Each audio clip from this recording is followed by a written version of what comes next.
नमस्कार, आपण पाहत आहात इंडियन फास्ट न्यूज। माहिती अधिकार व पत्रकार संरक्षण समिती महाराष्ट्र राज्याच्या वतीने सोलापूर शहर व जिल्ह्याच्या वतीने सोलापूर शासकीय विश्रामगृहात पदाधिकाऱ्यांची नियुक्ती करण्यात आली। भारत सरकार नोंदणीकृत माहिती अधिकार पत्रकार संरक्षण समितीचे महाराष्ट्र प्रदेशाध्यक्ष इद्रिस सिद्दीकी यांच्या प्रमुख उपस्थितीमध्ये शासकीय विश्रामगृह या ठिकाणी मीटिंग पार पाडण्यात आली।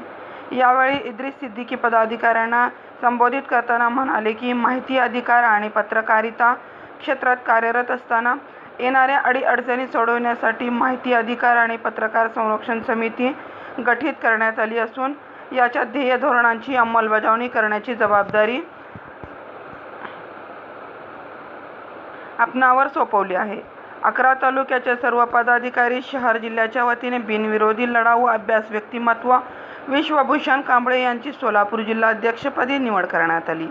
या सत्काराला सर्व पदाधिकाऱ्यांची खालीलप्रमाणे सोलापूर शहर महिला सचिव माधुरी डहाळे, सोलापूर जिल्हा उपाध्यक्ष मिनलताई दास, सोलापूर शहर प्रमुख नीता स्वामी, अर्चना होळकर, सोलापूर शहर सहचिटणीस सद्दाम शेख, उत्तर सोलापूर अध्यक्ष अनिकेत लोंढे, पंढरपूर तालुका सचिव स्वप्नील पोरे, पंढरपूर तालुका सचिव नागनाथ ममाणे, तालुका संपर्क प्रमुख चंद्रकांत मोरे, महिला सहसंपर्क प्रमुख पूनम शिर्के, बार्शी तालुका अध्यक्ष तानाजी मोहिते, संपर्क प्रमुख पाटील व पुढील वाटचालीस शुभेच्छा देण्यात आल्या।